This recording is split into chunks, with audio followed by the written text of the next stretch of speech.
want retribution. Oh yeah, we want retribution. Oh yeah, we want retribution. Oh yeah, we want retribution. Yeah, we ran out of patience. Boil up with the cold hard hatred. I can feel the vibration. Feet in the streets, it's a new sensation.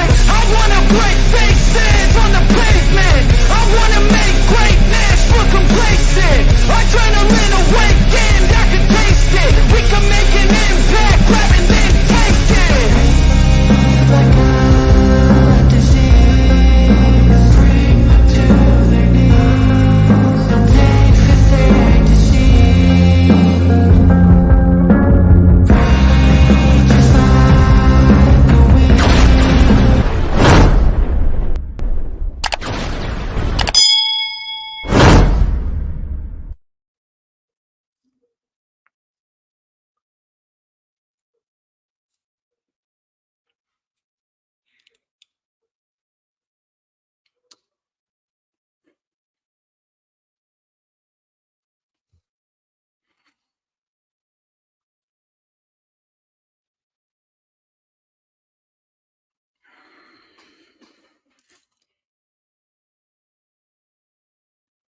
I'm not very good at discussing somber topics like this. It's not usually my thing. I usually try to avoid somber topics at any given moment that I possibly could. But this week was a rough one, and it's pretty much unavoidable. I'm actually live on the PWP Nation Facebook page as we speak right now, and truth be told, I really wish I was making my debut on this page on much better terms.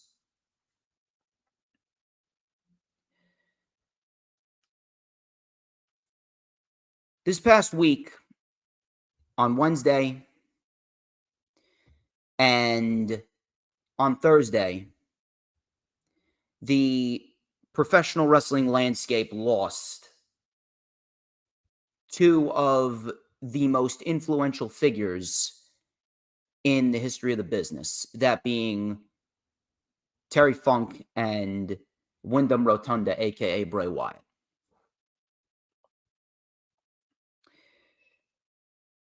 Terry Funk is very, very self-explanatory. Terry Funk was an innovator of extreme, and the style that he wrestled, it's a style that many people nowadays, they model themselves after. Hell, you take a look at Game Changer Wrestling. Game Changer Wrestling is pretty much a promotion full of Terry Funk. Every other individual that comes through that promotion emulates Terry Funk and the hardcore style that he embodied throughout his time in the wrestling industry.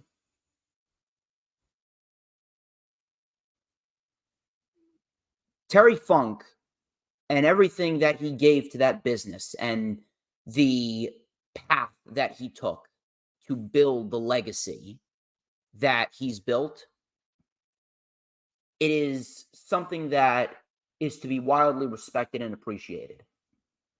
Not a lot of people are willing to do what Terry Funk did to himself in order to entertain the people that paid their hard-earned money to sit in those seats in that arena. He's had a lot of memorable moments throughout his career. Talk about the most memorable one to me is the dumpster match with Cactus Jack when he was Chainsaw Charlie in WWE. And we had the New Age Outlaws, Road Dogg and Billy Gunn. I can't imagine how Billy Gunn's feeling going into a big match tomorrow at All In. Road Dogg and Billy Gunn, they closed the dumpster on Cactus Jack and Chainsaw Charlie and flipped it over the stage on Raw is War. God knows how many years ago, at least 20 plus years ago.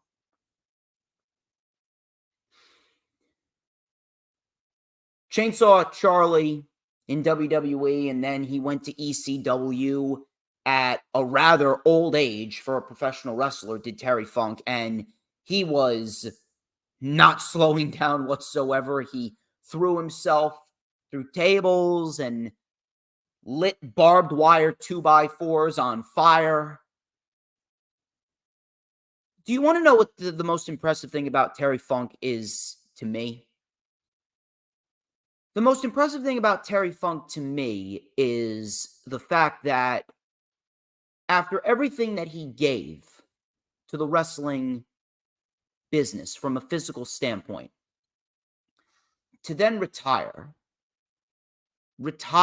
and he battled through multiple illnesses, multiple stages of dementia, I believe.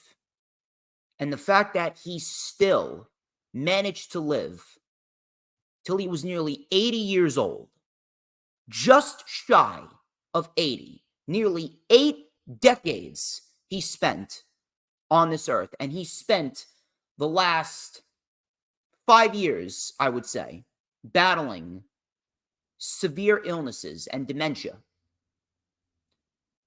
That to me is the most impressive thing about Terry Funk. That to me is grit. To me, the fact that he fought and he fought and he fought and he fought and he was so determined to live as long as he could. He fought until he couldn't fight anymore. That to me is the most impressive thing that Terry Funk has ever done. It takes strength. It takes willpower. Terry Funk was not only a warrior inside of the ring, but he was a warrior outside of the ring as well. That to me speaks to the type of man that Terry Funk really was. One of the toughest individuals that you will ever come across. And I know for a fact that his family and his friends are completely heartbroken. I know that Mick Foley was absolutely distraught.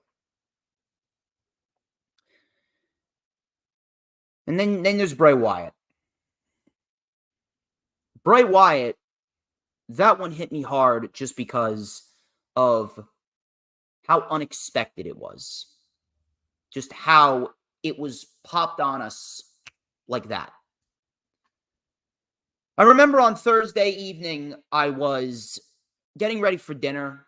My dad was making some dinner. And I got a notification from Paul. I got a notification from Paul, a.k.a. the shooter. And Dee Dee, she knows Paul. Paul's a very nice guy. And Paul sent me a photo. Paul sent me a photo on Facebook Messenger. Now, if you guys have Facebook Messenger, you would know that Facebook Messenger, when it says that someone sent you a photo, it doesn't show you the specifics in the photo. It doesn't show you the actual photo itself. It just says so-and-so sent a photo. And then he followed up with the caption of, "It's legit. Triple H just confirmed it." So I'm thinking to myself, what is he talking about? What does he mean it's legit? What does he mean Triple H confirmed it? So I took a look at Facebook Messenger, and it was a post from Triple H on X, formerly known as Twitter, saying that he got a phone call from Mike Rotunda, Bray Wyatt's father, to confirm that his son, Wyndham, had passed away. I didn't know what to think. I was angry. I was sad. I was confused. I was distraught. I was stunned. Every adjective that you could possibly conjure up from the dictionary, that's what I felt. So I closed Facebook Messenger and I took a look on X, and sure enough, there was just an outpouring of support, an outpouring of sadness, because what was said was true. I even took a look at Triple H's account itself, and sure enough, the tweet was not fabricated. I cursed as loud as I possibly could. I'm sure everyone in my house heard me. And my dad said, "What's wrong? What's the matter?" And I said, "Bray Wyatt just passed away." And he looked at me and he had this shocked look on his face. And he said, "Are you kidding me?" I said, "No. Triple H just confirmed it. He got a phone call from his father."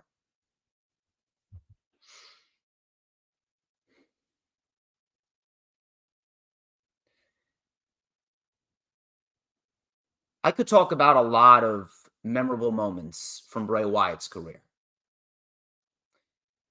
But I think that the biggest thing that Bray Wyatt did for me was he really drew my father back into professional wrestling. My dad, for the first 5 years that I became a wrestling fan, I was the mark in the family. I was the mark in the family, and I was watching weekly. It was a religion to me. My dad watched very casually, and he was only putting on the shows because I watched the shows. He was only going to the events because he was taking me to the events because I wasn't old enough to go by myself. He didn't watch pro wrestling like I watched pro wrestling since Stone Cold Steve Austin retired, which was his favorite superstar of all time. And it was in July, I think it was July 7th of 2013. I had just graduated grammar school. And we were in our living room and we watched the Wyatt family debut, and they took out Kane.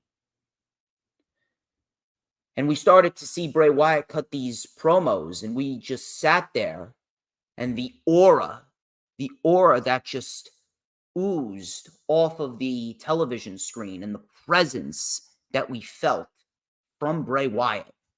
Whenever he spoke, my dad pointed and he said, "That's the guy to watch out for. This guy's got something. This guy's going to be a megastar." And he just captivated my father like he's never been captivated before. The original Wyatt family was perhaps one of the best modern day factions that we've seen. And they didn't do enough with them. So many memorable moments, so many memorable matches. Bray's matches with Bryan Danielson at the 2014 and the 2020 Royal Rumble. His matches with Chris Jericho. His matches with Seth Rollins. His matches with Jon Moxley. His Hell in a Cell match with Roman Reigns back in October of 2015. Probably one of his top 3 greatest matches of all time. That I would probably put as number 3. Number 2 is probably the match with Bryan at the Rumble, which was the only good match on that pay-per-view. And then the Shield and the Wyatt family. I remember that. It was February 2014 at the Elimination Chamber. Should have happened at WrestleMania, that match. And even though it happened a month and a half too early, and even though it happened at the Elimination Chamber, that turned out to be, and to this day, the greatest 6-man tag team match in the history of WWE, bar none. And there has not been a single 6-man tag that's been able to top that. That was special. That was a special moment for WWE with the 2 hottest factions at the time crossing paths.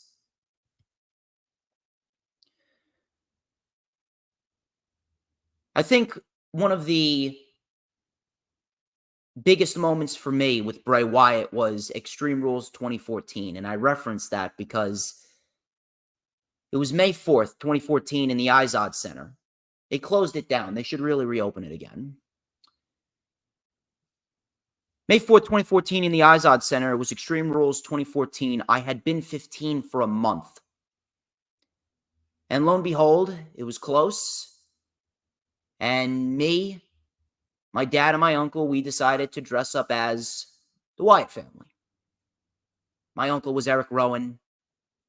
My dad was Luke Harper. And you guessed it, I was Bray Wyatt. We rolled into the parking garage and we had people wanting to take pictures with us. for the Wyatt family cosplay. I had the fedora. I still have the fedora. I still have the fedora after 10 years. 10 years, nearly, to this point, I still have the fedora. I still have the lantern that I used. I have the Hawaiian shirt. The beard. I even cut up an old glove. To match Bray Wyatt's glove.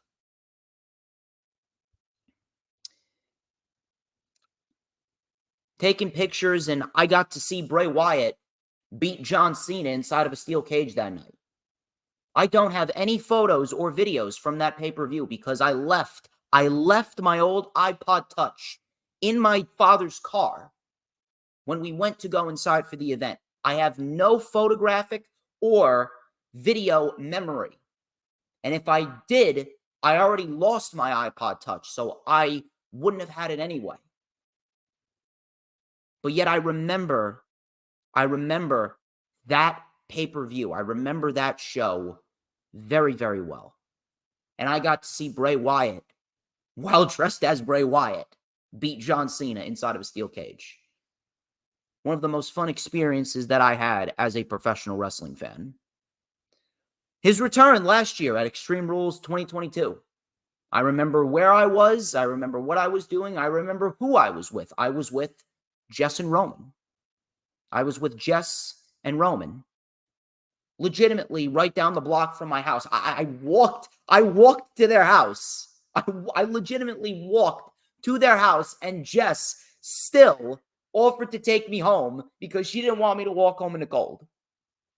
Even though it was a 4-minute walk. I walked to their house, and I got to share that moment. I got to share his return with probably my two biggest supporters. The two biggest supporters that I've ever had in the history of this brand. I got to share that with them. They're probably watching me right now. Two biggest supporters that have watched me from day one, and they're still watching to this day.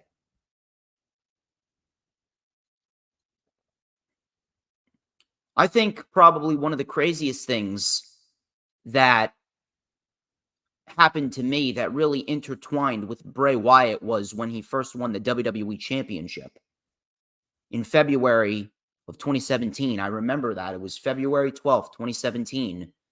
And before the Elimination Chamber, I went live on Periscope, if you guys remember that. I went live on Periscope. I went live on Periscope on one of my old Twitter accounts, and I did a little preview and predictions live stream for the Elimination Chamber. And that was the night, mere hours later, where Bray Wyatt won the WWE Championship. And the reason why that little live stream on Periscope was so significant, because that was what started this all. That live stream was the first ever live stream. Somewhere it's lost in hyperspace right now. The first ever live stream that I ever did. That was what kickstarted my run, my tenure as DJ Storms. And that was the night Bray Wyatt became the WWE Champion, his first World Championship. I wouldn't even have known that would have intertwined with Bray Wyatt so much. It's so weird how some of my biggest moments and biggest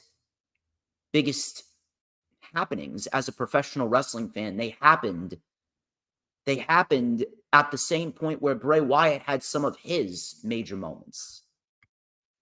Came back as the Fiend, screwed him up. And then they ruined his third run too. His third run was probably the worst. But if anything, if Bray Wyatt did one thing, in his third run with the company, and after last night, it was very, very obvious. If there was one thing that Bray Wyatt did in his third run with the company, he made LA Knight. LA Knight and that feud with Bray Wyatt elevated LA Knight to the next level. No matter how bad, no matter how terrible that match at the Royal Rumble was, no matter how bad the pitch black match at the Rumble was, LA Knight was a made man coming out of that feud. And LA Knight is as popular as he is now. He is a superstar on the rise. He's a superstar in the making because of a young legend named Wyndham Rotunda. But do you want to know what the greatest thing about Wyndham Rotunda is to me? The greatest thing about Wyndham Rotunda to me is his generosity and his motto to make sure that everyone has a good time. I read a tweet from Mustafa Ali on X stating that Mustafa told a story that he apologized to Bray Wyatt for dragging him and Matt Hardy on the 205 Live Cruiserweight Tour back in 2018. And Bray Wyatt said, no, do not apologize. We are all here to help out each other. Bray Wyatt didn't have to give Mustafa Ali an ounce of his time. Bray was already at a point in his career where he didn't have to give back or say anything or give anyone any attention if he didn't want to, but yet he still took the time out of his day to ensure to Mustafa Ali that this isn't about one person. This is about everyone. This is a team effort. We're working as a unit to put on the best possible show and to have fun. In a world where a lot of people are selfish and a lot of people are manipulative and a lot of people basically care only for themselves, Bray Wyatt was the exception to that. Wyndham Rotunda was the exception to that, and how much he gave back to legitimately everyone that he came in contact with. That was perhaps the greatest thing about Bray Wyatt. I don't understand how you ruin such a creative individual. And it really goes back to what I've said about how WWE just does not care to build up any new stars. And if they don't like you, they're going to bury you. Wyndham's career will always go down as a what if, a what could have been. Him and the Wyatt family should have absolutely walked out of SummerSlam of 2014 with all the gold. Wyatt should have walked out with the world title, and Harper and Rowan should have walked out with the tag team titles. They broke up the Wyatt family way too soon. You could have gotten so much more mileage out of the Wyatt family and the Shield when they were feuding. You could have gotten so much more mileage out of those two factions when they were at their peak. You could have had them go into next year's WrestleMania, at WrestleMania 31, feuding against each other in yet another major match. Bray Wyatt leaves behind 4 children. 4 children, his sister, his brother, his father. Terry Funk leaves behind so many friends, family, and colleagues. I'm not really going to go over SmackDown in depth like I would normally, but I will say that the video packages and the promos and the matches, everything regarding SmackDown last night and the tribute to Terry Funk and Bray Wyatt, everything about that show last night was beautiful. Everything about that show would have made Terry Funk and Bray Wyatt, if they were still here, would have made them proud. WWE did a wonderful job highlighting and celebrating the lives of a Hall of Famer and undoubtedly the most creative mind of the modern era in the history of professional wrestling. In this era right now, we may never, ever see another mind like Bray Wyatt. And we may never see an innovator, an innovator of violence, an innovator of extreme, such a trailblazer, and a man that has inspired so many. We may never see another man like Terry Funk. My thoughts, my prayers, my condolences, my heart goes out to every single individual that was deeply affected by the loss of Wyatt and the loss of Funk. My heart is with their family, their friends, their acquaintances, their associates, anyone that had the pleasure of coming in contact with these individuals. May they all rest peacefully. May they rest peacefully. May they rest in paradise. And may God give all of their family, friends, acquaintances, associates, may God give them all the strength to make it through this difficult time. Because they don't deserve to go through this pain, and Funk and Wyatt did not deserve to go out the way that they did. Funk deserved to enjoy his retirement. Funk deserved to enjoy the latter years of his life rather than battling multiple illnesses. And Wyatt, he had his whole life ahead of him.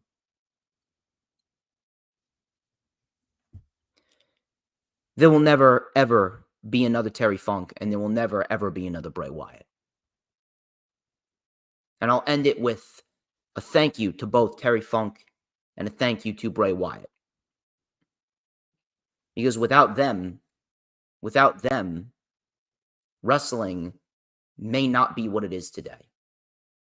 The impact that those two individuals left on the wrestling industry will be felt forever. Gone, but never forgotten.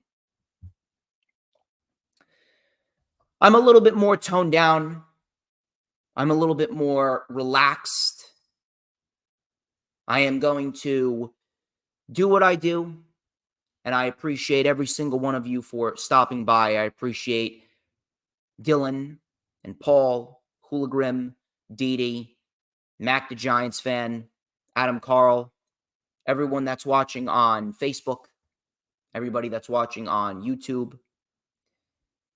You guys are absolutely amazing, and I thank you all, and we're going to do what we usually do, and we're going to get through this stream.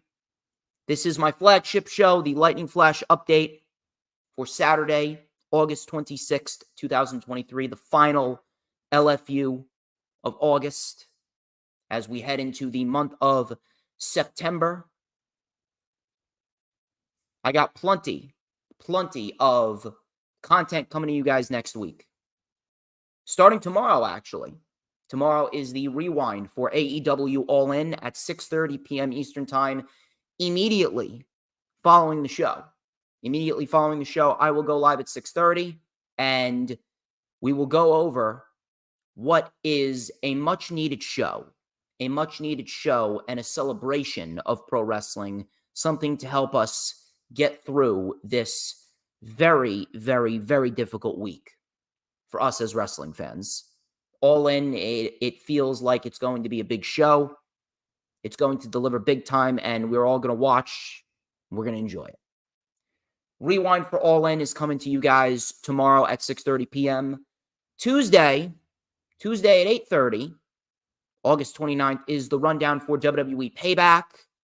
Wednesday, I got a special double feature for you guys. I will be uploading my vlog from ISPW The Heat Is On, which was on Thursday.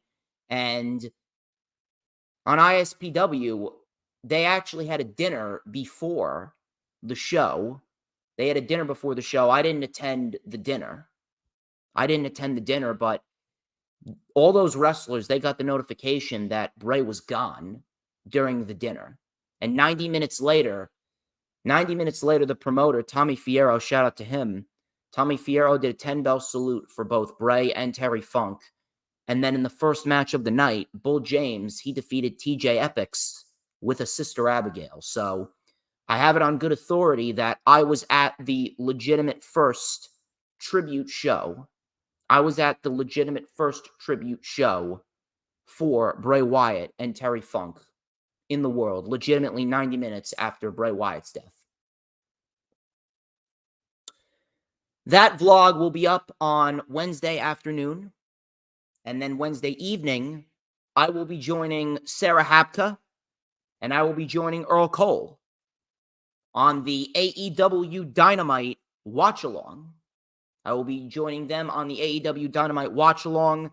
We're going to have a fun time, and it's going to be a very, very, very nice place for everyone to hang out.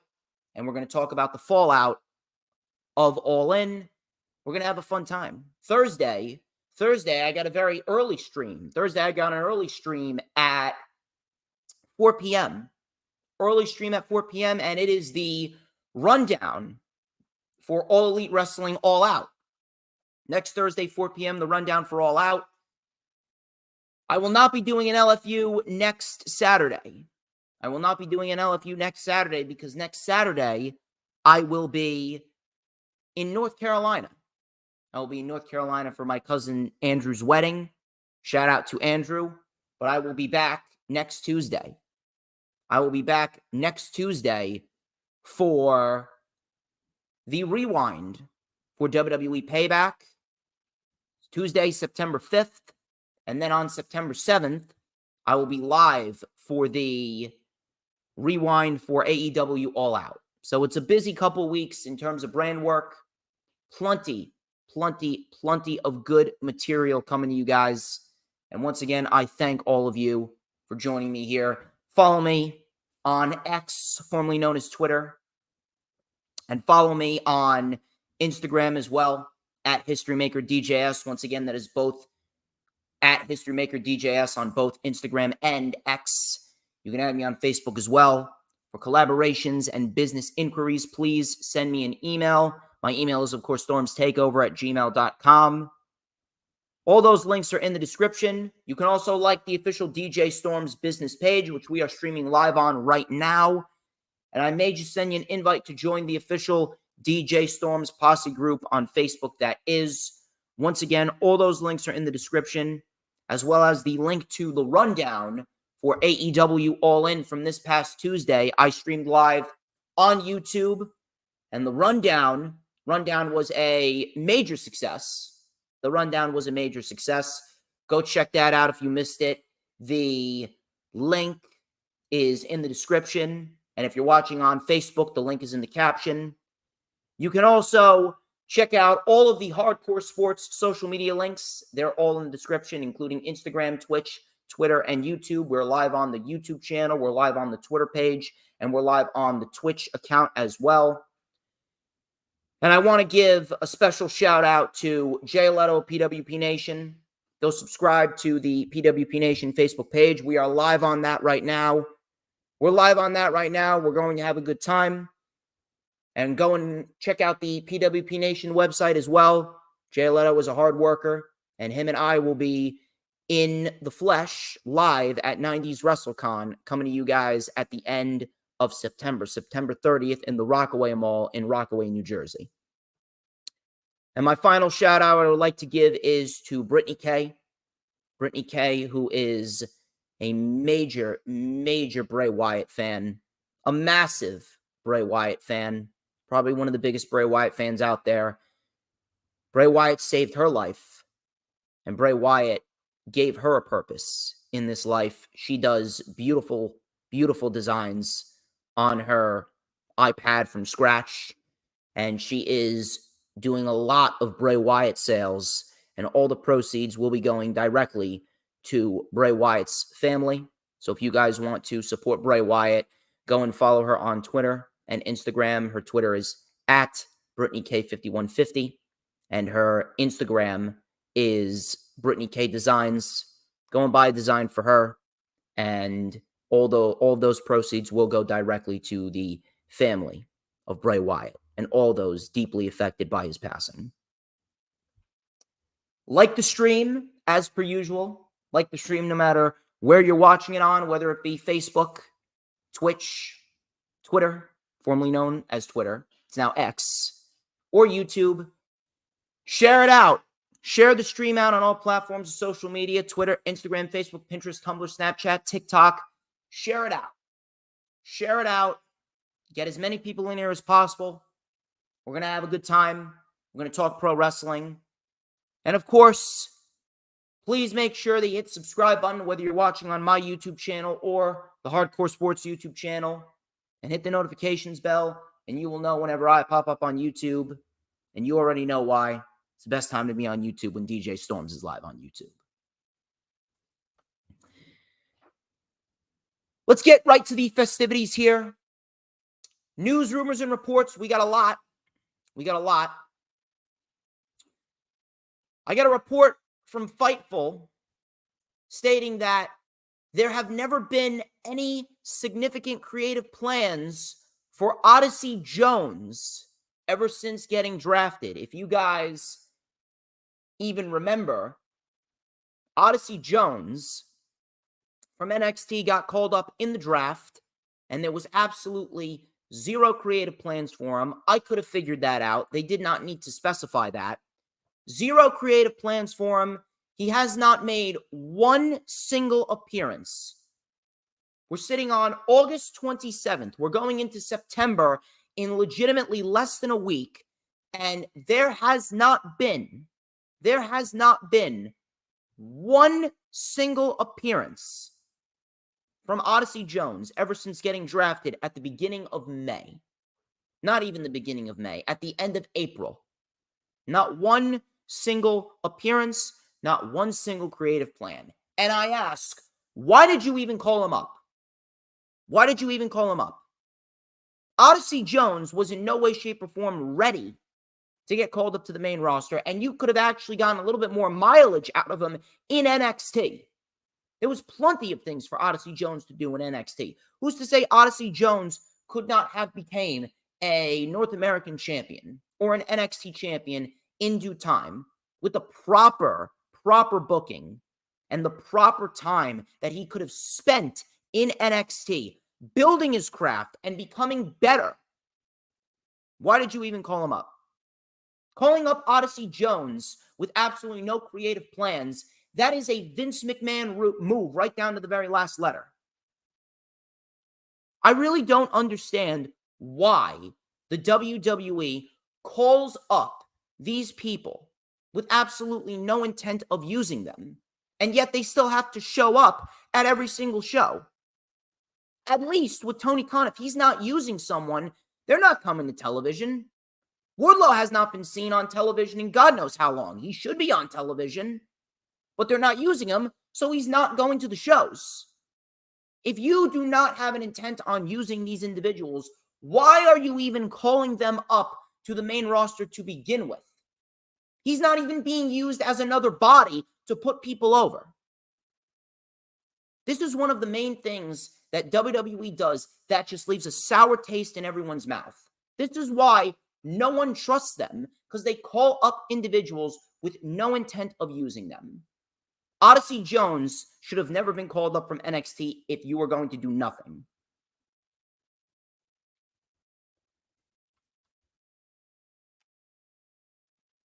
Moving on here, I actually got a report from Sean Ross Sapp regarding Britt Baker. Britt Baker is, of course, headed into a major match tomorrow.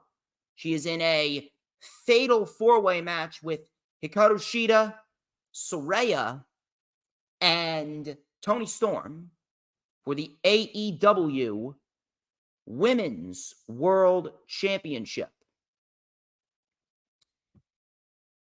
During a Q&A behind Fightful's paywall, Sean Ross Sapp actually noted that Britt Baker is currently banged up as she goes into All In. She also takes a lot of pride in her work in the ring, and it's unknown exactly what the issue is. Now, I can't really tell what the issue is by looking at her in-ring work, but it's clear as day that Britt Baker is not herself right now, and she does look like something is bothering her. Not really sure what it is, but either way, something is indeed bothering her.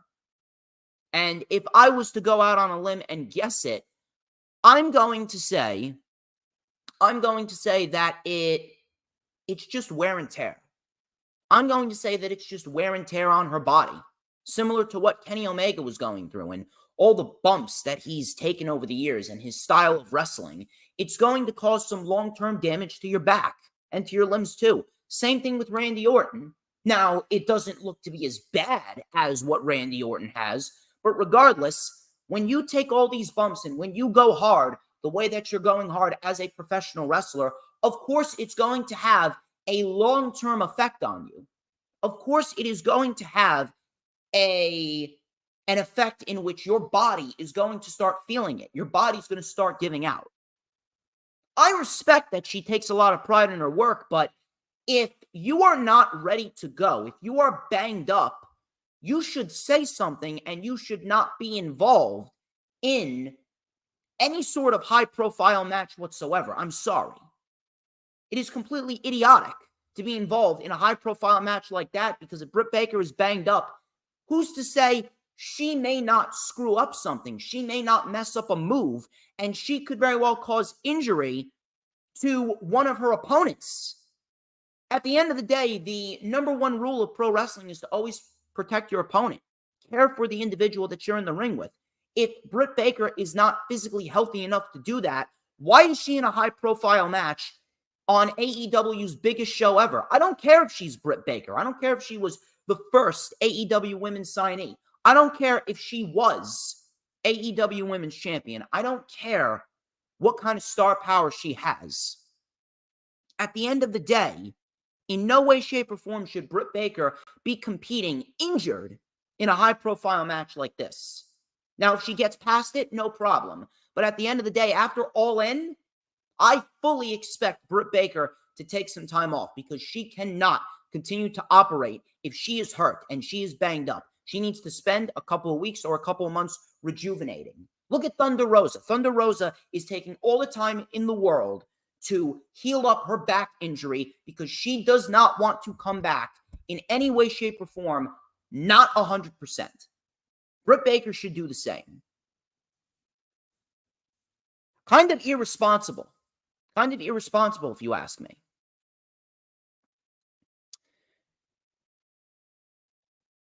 Fightful, again.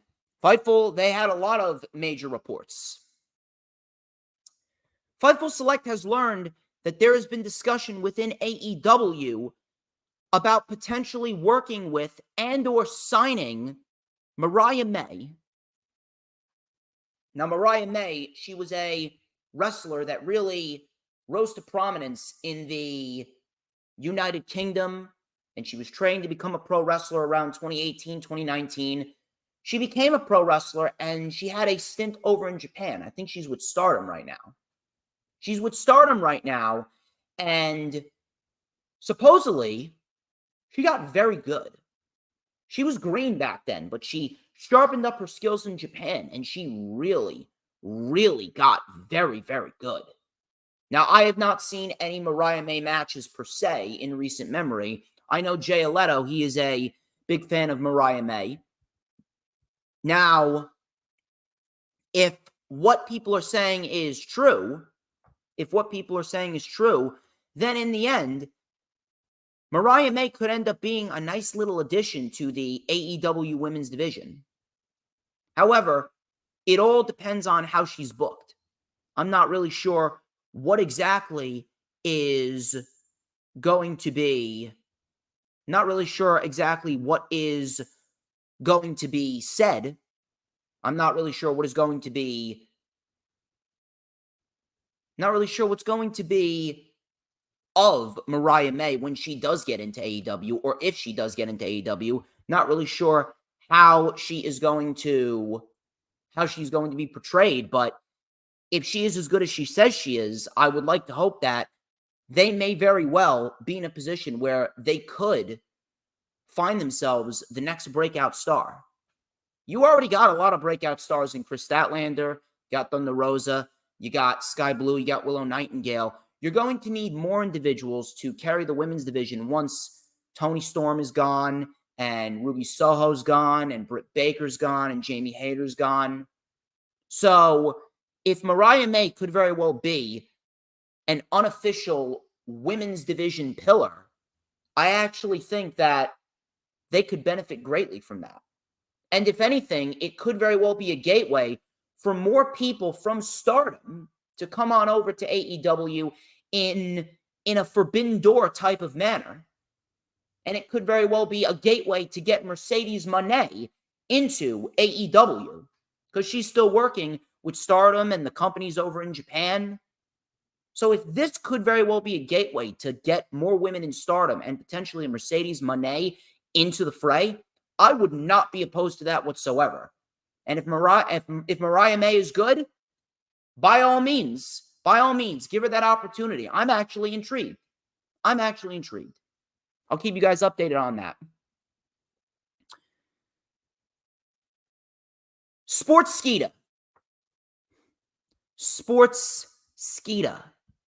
They actually brought out a report regarding plans for the Judgment Day. And it kind of contradicts the report that other wrestling insiders were predicting. I believe PW Insider, excuse me. PW Insider reported that there could be plans to kick Damian Priest out. Now, that could very well be where they're headed, but Sportskeeda reported that there are no plans for anyone to leave the Judgment Day for the time being. Now, I'm not sure how long these plans could very well be intact, but if you're asking me, this is probably the best route to go. Because the Judgment Day, they're much better together than they are separate. The Judgment Day and how they've really hit their stride this year and how they really became the top faction in WWE this year after the Bloodline crumbled, I really don't understand why anyone would even contemplate splitting up the Judgment Day. If you want to create some tension with the Judgment Day, that's fine and all, but there's a time and a place for that. There really is a time and a place for that. If anything, I would not split up the Judgment Day whatsoever. I really do hope that this report is true. If anything, what I would do is I would keep Judgment Day together, and I would indeed add JD McDonough to continue telling the story of tension. I would continue to tell that story of tension, and I would have JD McDonough and Finn Balor win the tag team titles, and there would pretty much be no choice but to accept JD McDonough into the Judgment Day. That would be a lot better than kicking Damian Priest out for JD McDonough. And I'm not saying that Damian Priest is not ready to stand on his own, but Damian Priest was on his own and WWE completely fumbled him. Damian Priest failed on his own because of poor booking. So did everyone else. 99% of the people in WWE failed because of terrible booking. So I don't understand why you would contemplate splitting up the Judgment Day now when there is so much more left to be done. So I would add JD McDonough, give him and Finn the tag team titles, and really build that tension.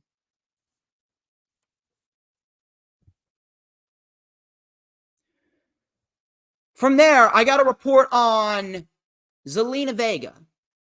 Zelina Vega, she actually fought Io Sky for the WWE Women's Championship last night on SmackDown. Ringside News recently asked one of their inside sources in WWE about the current plan for Zelina Vega, since the LWO are a focus on SmackDown with Rey Mysterio winning the United States title. Unfortunately, the site was told by a tenured member of the creative team that Vega is simply not a priority over the other women at the forefront at the moment. End quote. Now, this may not seem like a major report to you. This may not seem like a major report whatsoever. But to me, this is a very, very telling report. This is a very, very, very telling report.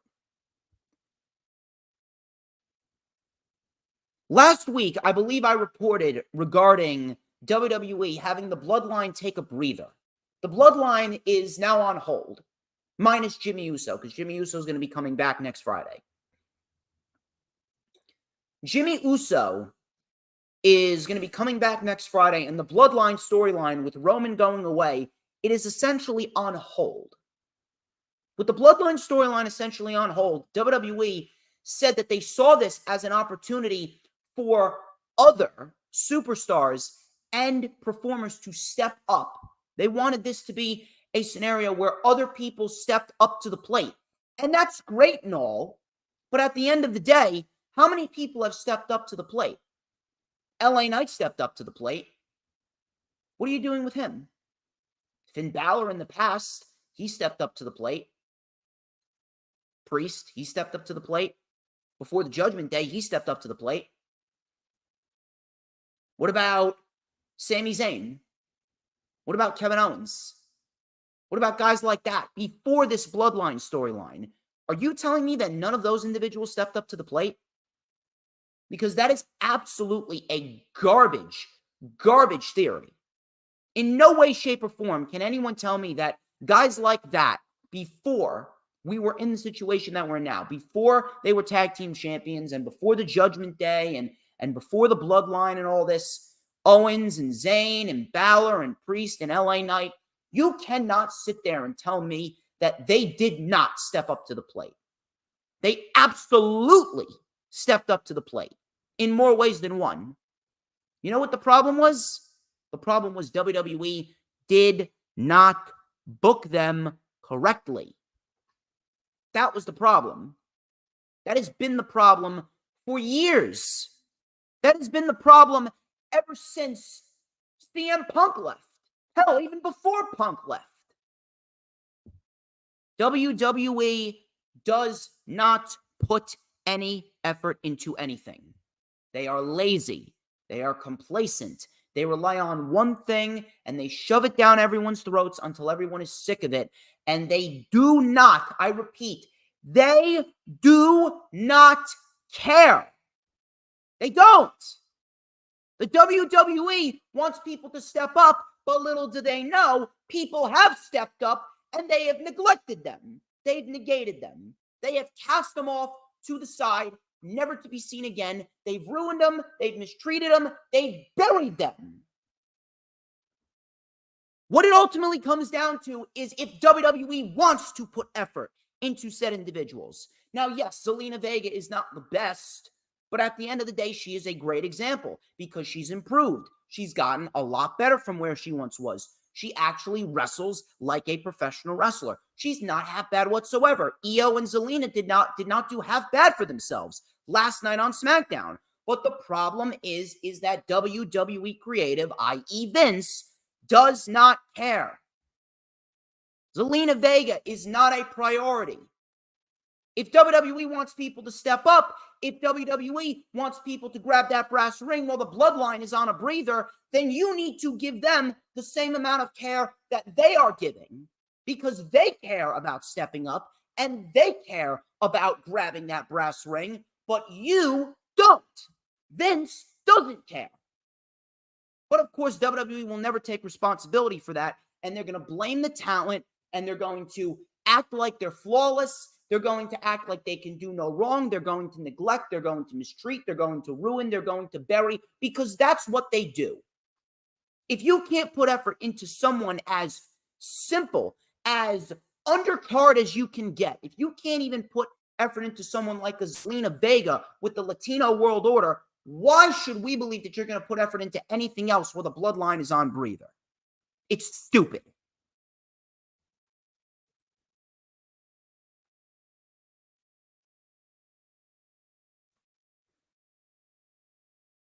I'll tell you what else is stupid. This whole merger with Endeavor. People want to spew all of this positivity. Oh, God, it's so great because WWE's making all this money. Money and sponsorships and advertisements and an international powerhouse. And Vince McMahon's a genius. Not a genius. He's an egomaniacal piece of trash. He's a manipulative, selfish piece of garbage.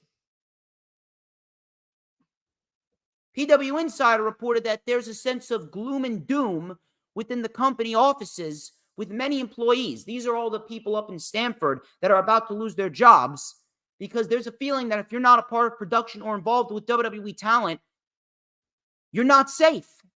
You're not safe because the company is looking to cut back on departments as they are not needed because of the merger. If anything, I'm not even lying, this merger could very well make WWE worse than it actually is. And not only are we going to get department cuts, we're going to get talent cuts too. I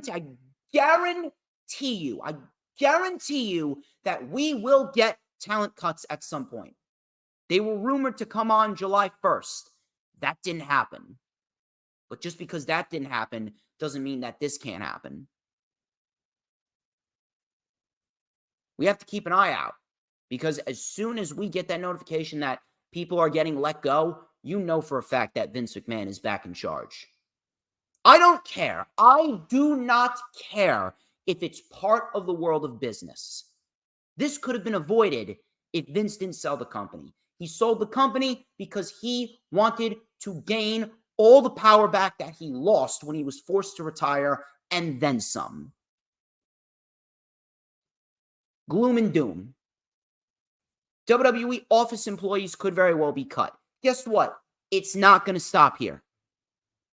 Talent cuts were rumored to come last month. It's not the end. Just because they didn't come doesn't mean that they're not going to come in the future. Those talent cuts are on the way. Trust me when I say that.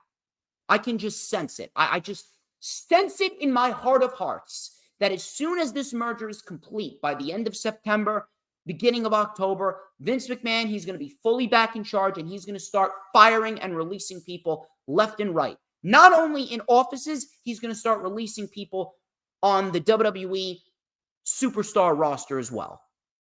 Why? Because at the end of the day, half of the people on that roster were hired back because of Triple H, because he had the ability to, because Vince wasn't in charge. I guarantee you that more talent cuts are coming.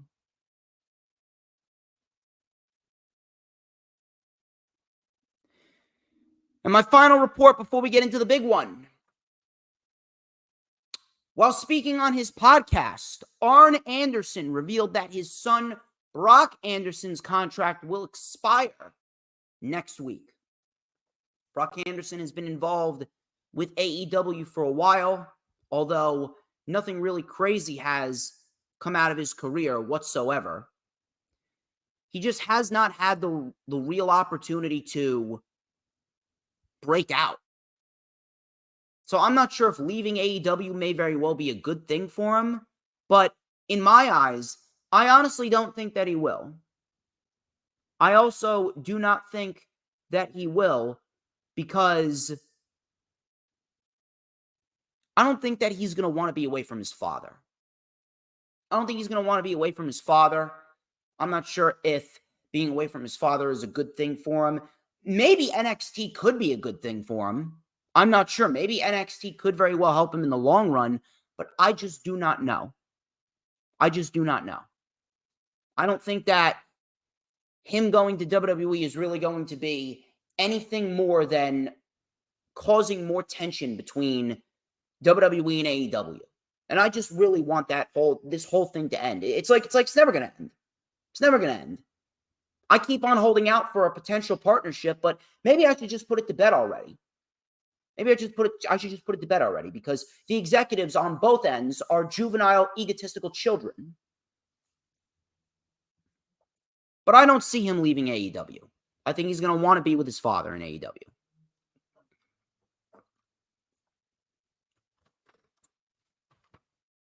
The big one, Edge. The big one is Edge.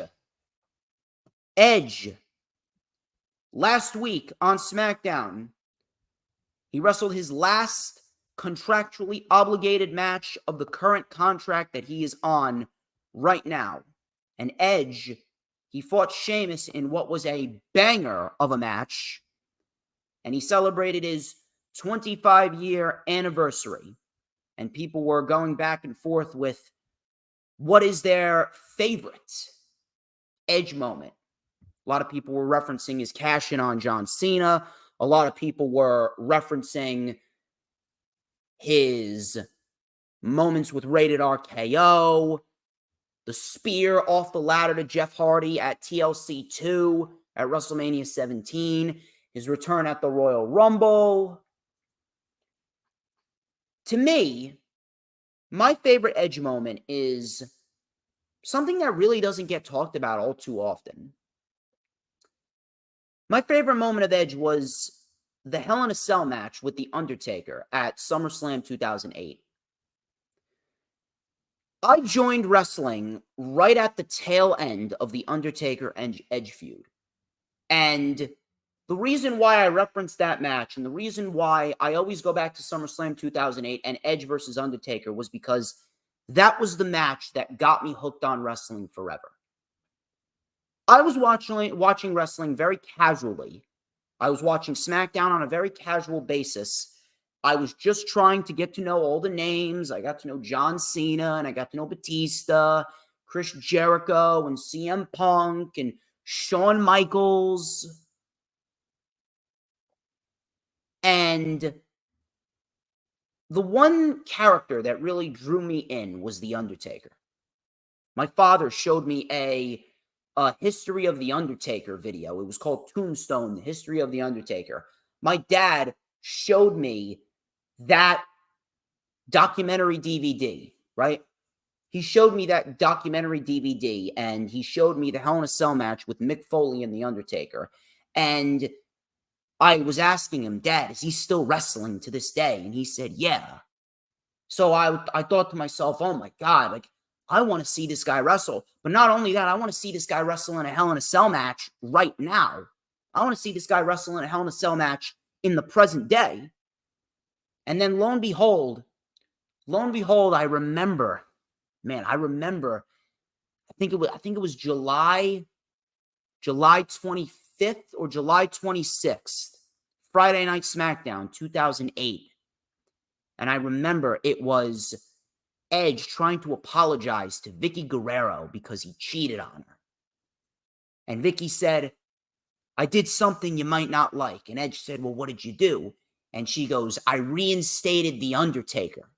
Little did I know that The Undertaker was on a hiatus because per kayfabe, back at One Night Stand 2008 in the TLC match for the World Heavyweight title, Edge tossed The Undertaker off of a ladder through 2 tables, and The Undertaker was banished from WWE. Vicky Guerrero reinstated The Undertaker, and she announced, it's going to be you and Undertaker at SummerSlam inside Hell in a Cell. SummerSlam 2008, the first pay-per-view I ever watched, and the main event was Edge and Undertaker inside Hell in a Cell. Edge was part of the match that got me hooked on wrestling forever. And the reason why that match was so good, because it had to me one of the best endings to a match that you could ever see. It may very well have been the best ending. The ending was just so symbolic. And it just was the perfect culmination of a year-plus long feud. This was a year-plus long feud that stemmed all the way back from May of 2007 when Edge cashed in his Money in the Bank contract on The Undertaker to win the World Heavyweight Championship on SmackDown after The Undertaker just went through a war with Batista inside a steel cage.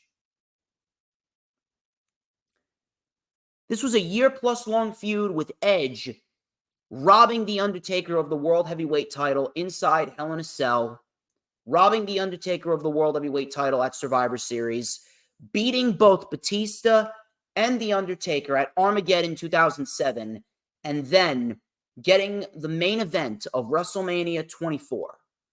One of the most underrated main events in WrestleMania history. Undertaker going 16-0 because of Edge, the TLC match, and then the culmination at SummerSlam inside Hell in a Cell. Edge did everything in his power to The Undertaker to try and keep him down. He gave him concertos. He speared him. He put him through tables. He hit him with production cameras. And in the last 2 to 3 minutes of that Hell in a Cell match, The Undertaker did everything to Edge that Edge did to him. He chokeslammed him through 2 tables. He speared him. He gave him a concerto. He hit him with a video camera. And he won.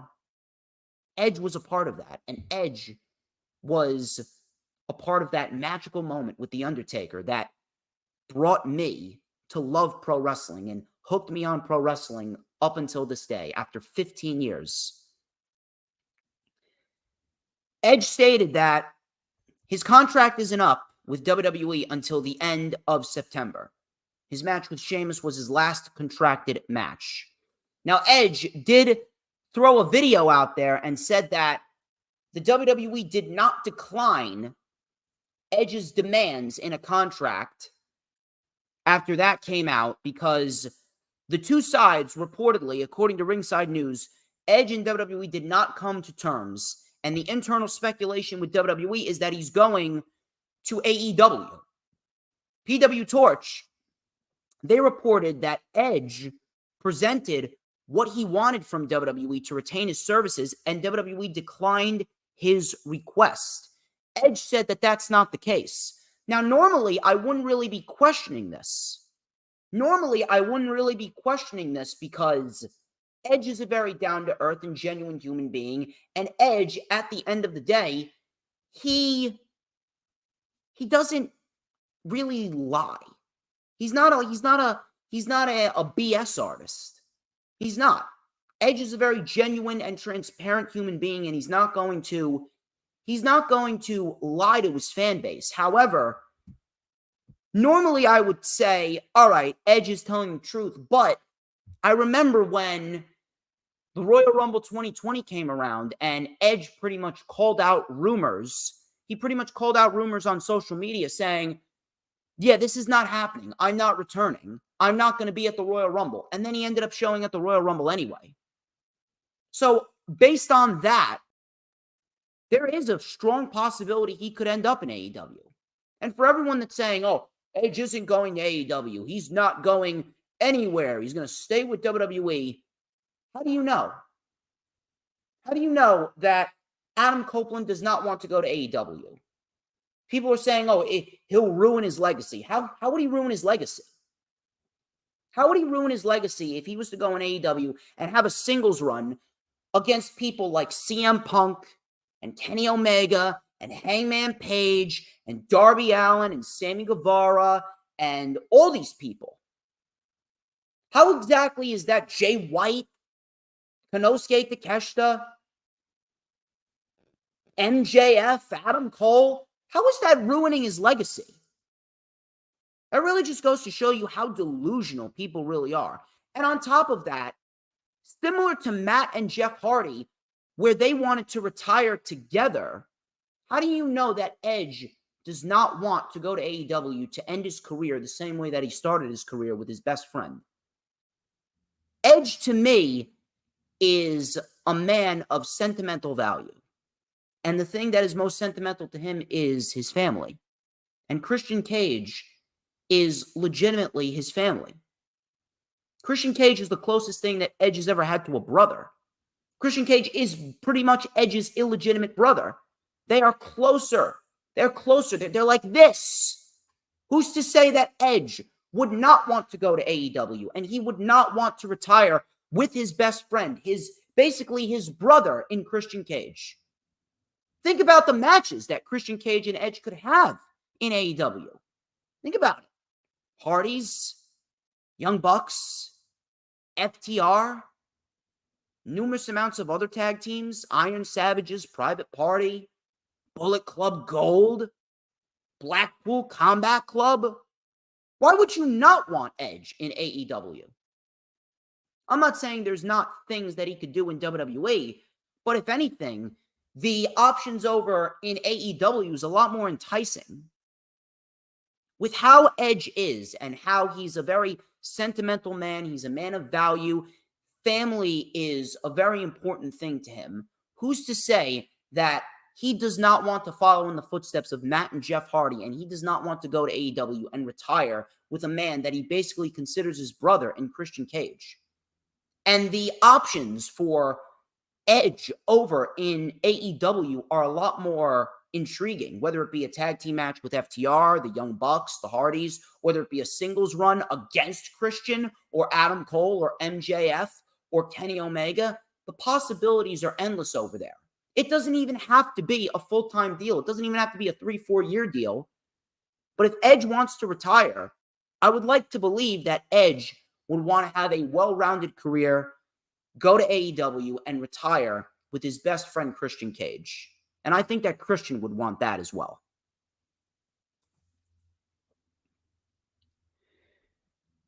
Those are all the news, rumors, and reports that I got for you guys. I appreciate you guys sticking with me. Got a nice, hefty amount of people watching. Got a lot of good interactions. Please, people, if you haven't already done so, continue to share the stream out on all platforms of social media. Continue to get as many people in here as possible. And make sure everyone has a little dose of DJ Storms in their life, because everyone, and I mean everyone, needs a little bit of DJ Storms. Everyone needs a little bit of DJ Storms because I make people's lives better, and you know it. Let's go over the news, rumors, and reports that we got going on over here. News, rumors, and reports for Raw, for Dynamite, and Rampage. Like I said, I am not going over SmackDown right now. I'm not going over SmackDown because there's really nothing to go over. It was a tribute show for both Terry Funk and for Bray Wyatt. Raw. I did not care for Raw. It meant nothing, to be quite honest with you, and it was flat out boring. Raw right now is a very, very, very bad program. I really don't know what else I could possibly say as it relates to Monday Night Raw. Had a very, very, very lackluster build towards WWE Payback. Nothing is intriguing. The pay-per-view could very well be intriguing. The pay-per-view itself could very well be great. But in the end, it's just been a very, very lame, just a very, very blah build. A very lame match card. Well, I shouldn't really say lame match card. The match card itself looks fine.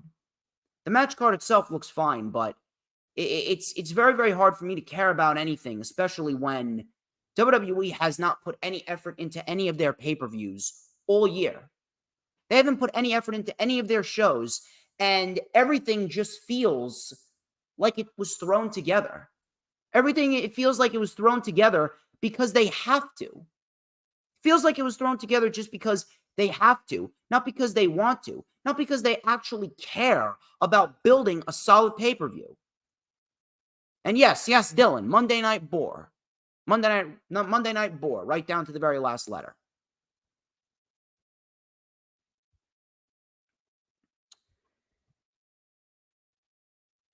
Sami Zayn, he kicked off the show. They were in Montreal, Quebec, Canada, and he had a great hometown reception. He was just soaking it in. It was a great thing to see. It really was a great thing to see, and it was a really genuine, heartfelt moment for Sami Zayn. It's always great to see a guy like Sami get that attention and get that respect, because Sami Zayn, when I look at Sami Zayn, I see an individual that's virtually like us. And it's very, very hard for anyone really to boo Sami Zayn. He's a much better babyface than he is a heel, if we're going to be quite honest with you. So the Judgment Day interrupted, as per usual. They surrounded the ring. They were planning on taking out Sami Zayn, but Sami Zayn said, "Hold on, do you think that I would have came here, of all places, alone?" All of a sudden, out comes Kevin Owens. Huge pop. It was an all-out melee. Crowd was chanting for Kevin Owens, and Owens said, "It's been far too long since I've had a match on Raw. How about tonight, Owens and Zayn versus any two of you?" And that was pretty much that. It's great to see Owens, but at the end of the day, it's the same exact promo, the same exact open, every single show. New week, same material. Why do I care? I don't. New Day. New Day. They took on Matt Riddle and Drew McIntyre. This was fine. This was fine for what it was. Really nothing over the top. Really nothing overly crazy. Drew McIntyre then took out the New Day early on. He threw Matt Riddle over the top with a overhead belly-to-belly onto the New Day. Coming back from commercial, Riddle tried to fight back. Kofi with a splash to the back for a 2. Riddle with a final flash. And Riddle then delivered an avalanche fisherman buster off the top to Xavier Woods before the Viking Raiders came out of nowhere. Eric of the Viking Raiders took out Drew McIntyre behind the referee's back. And then Kofi came in with the Trouble in Paradise to beat Mick Riddle, as they're calling themselves, the New Day. They beat Drew McIntyre. They beat Matt Riddle with the Trouble in Paradise. The Viking Raiders then attacked the New Day as well before Drew McIntyre came in and he sent the Viking Raiders packing. It looks like that we could get a little triple threat tag team action. I would not mind that. I think that would be a very, very, very solid addition to Monday Night Raw, where, in a sense, we're kind of having a bit of a tag team renaissance. You got Owens and Zayn, you got the Judgment Day, you got the Viking Raiders, you got the New Day, you got Matt Riddle and Drew McIntyre for the time being, you got Imperium in there. There's a lot of things that they could do. Street Profits are having a very nice little stint right now with Bobby Lashley. They're just getting their feet wet in this unit with Bobby Lashley. And you got the Brawling Brutes as well. It's a lot of solid tag teams on WWE television. So I really hope that they capitalize on that. Chad Gable and Gunther. This was for the Intercontinental Championship. And I said on the PWP Nation Facebook page, this was booked perfectly. This did exactly what it needed to do. Gunther was taking it to Gable. He was just chopping down Gable. He was giving him the boots. He was clotheslining him. He was doing everything to make sure that Chad Gable would just stay down. And Chad Gable did not stay down. Chad Gable kept on coming back for more and coming back for more and coming back for more. And it ended with Gunther chopping the post, Gable German suplexing Gunther over the barricade, and Gable winning the match via countout, but he didn't win the championship. These two delivered a great television match, and the ending was exactly how I would have done it. An ending that I would have done just the same, and now this feud can continue going into Payback. And that will be when Gunther inevitably beats Gable again. He'll break the record, and then at Fastlane, we could very well see Gunther and Chad Gable one more time, and that is when Chad Gable wins the Intercontinental title. It's simple. Simple. Great way to keep the feud going. Great way to keep it going. We had Cody Rhodes. He had an interview with Byron Saxton, and they went out on the stage speaking in front of the crowd. He actually said, "What do you want to talk about?" in French. So Cody welcomed Barrett and Cole to Monday Night Raw. He hyped up Sammy and Kevin. He hyped up Quebec for the tag team match. And Cody said he will be watching closely. And he has a feeling that we will watch the Judgment Day rise and fall. So we did not get the until the end of the show. We did not get the until the end of the show. I'm actually quite disappointed at what Cody's doing at Payback. They're literally having Cody on the Grayson Waller effect. They're having Grayson Waller in a talk show segment with Cody Rhodes. I don't know why. Now I have a theory. I do have a theory, and I'm going to tell you that theory. If Cody Rhodes is appearing on the Grayson Waller effect with Grayson Waller,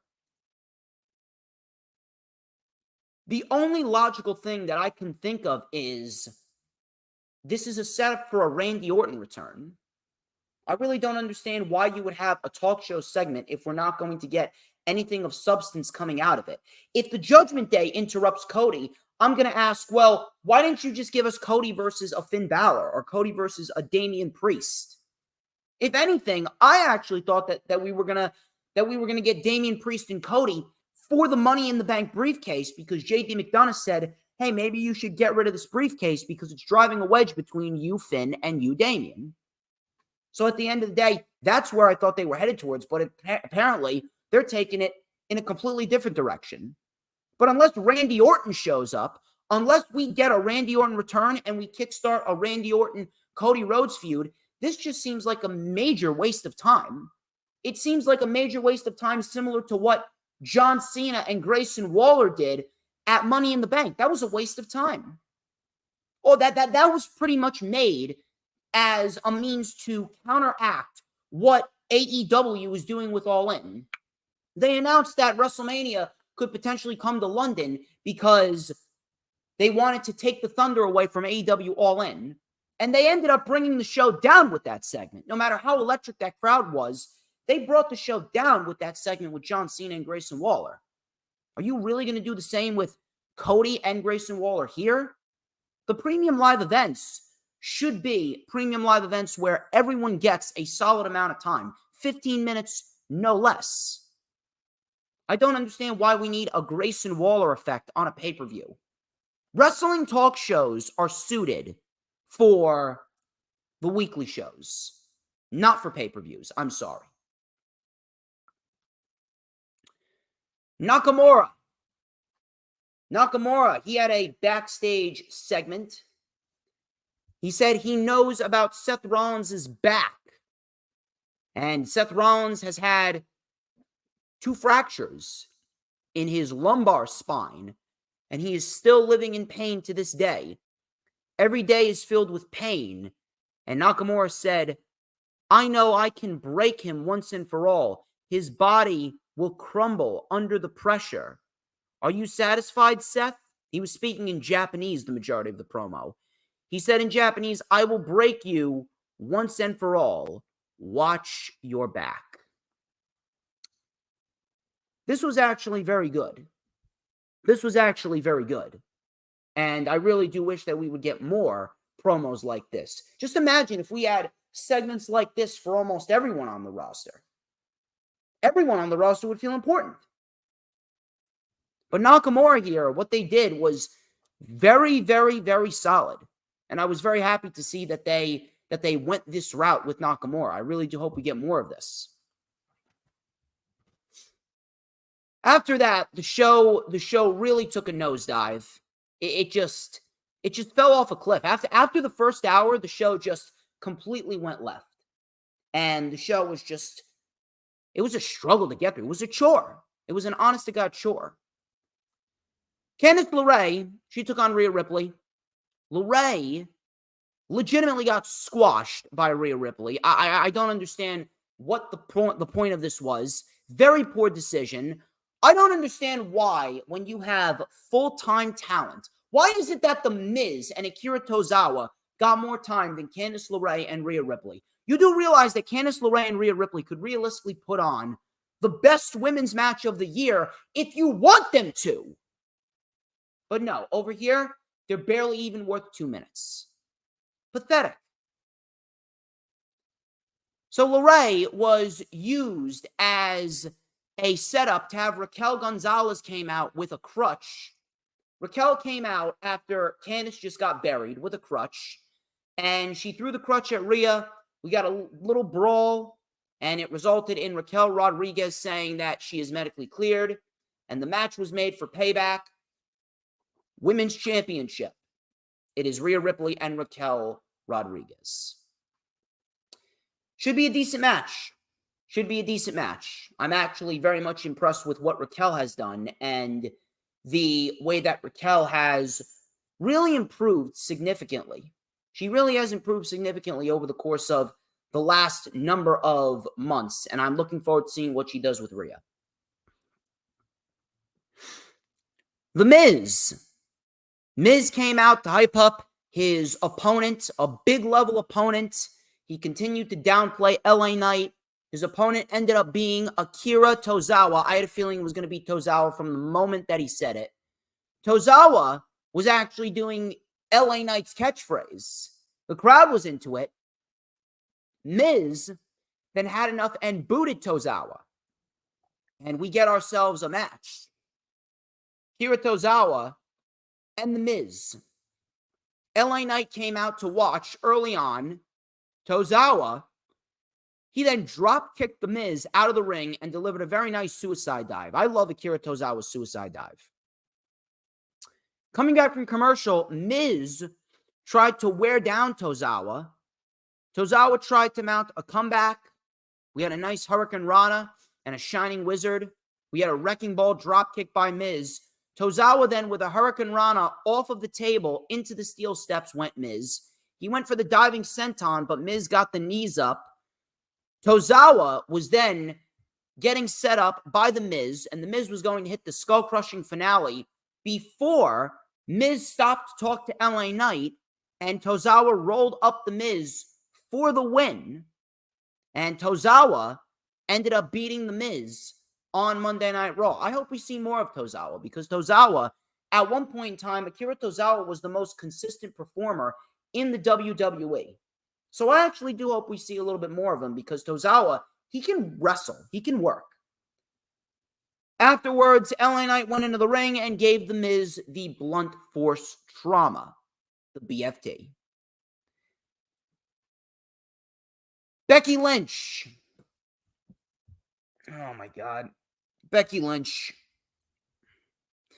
I'm not even lying to you right now. This whole Trish Stratus feud has ruined Becky Lynch. Not even lying to you right now. This entire Trish Stratus feud has absolutely ruined Becky Lynch right down to the very last letter. It's awful. It's absolutely awful in every sense of the imagination. It's terrible. So, we had Becky Lynch. We had Becky Lynch coming out, and Becky Lynch was talking about her match at Payback with Trish Stratus, which is going to be a terrible, terrible, terrible match. I expect nothing from that match. It's been the worst feud in the entire industry all year. So from there, we had Becky talking about how she is building her legacy on survival. She always comes back. She is unstoppable. She always fights. Zoe Stark and Trish Stratus then came out, and the crowd was actually happy to see her for about 2 seconds. She says that being here means absolutely nothing. This was actually rough to watch. She looked like she was legitimately struggling to cut a promo. It was horrendous to watch. So Trish said that she is scared, but she was scared when she was the first female to main event Raw, but I killed it. You want to shove me into a steel cage, I will stand tall. You step into the cage, you'll see a side of me that you've never seen before, and I promise you're not going to survive this one, said Trish Stratus. Becky then said next week it'll be Zoe and Becky in a Falls Count Anywhere match, and that is going to be where Becky Lynch pretty much finishes Zoe Stark for the time being before we get to Payback. Chelsea Green and Piper Niven, they had a match with Caden Carter and Katana Chance, and Caden Carter and Katana Chance got absolutely buried. A complete waste of time, a burial, if you will. And I don't even know why you called up Katana and Caden if this is their extent. If this is really the extent that you are going to use them, why did you even call them up? It's pathetic. It's disgusting. It is honestly disgusting that we have to sit here and we have to deal with the fact that two talented women who should realistically be built up as a legit women's tag team to go fight against who are the women's tag team champions? Chelsea Green and Piper Niven. That's how important they are. That's how important they are. Chelsea Green, Piper Niven. They're the women's tag team champions, and they have legitimately no competition, and Kaden Carter and Katana Chance are virtually jobbers. Pathetic. Pathetic. Seth Rollins, he cut a very good promo on Shinsuke Nakamura backstage. He did talk about the injury to his back, and then he challenged Shinsuke Nakamura to a face-to-face segment next week.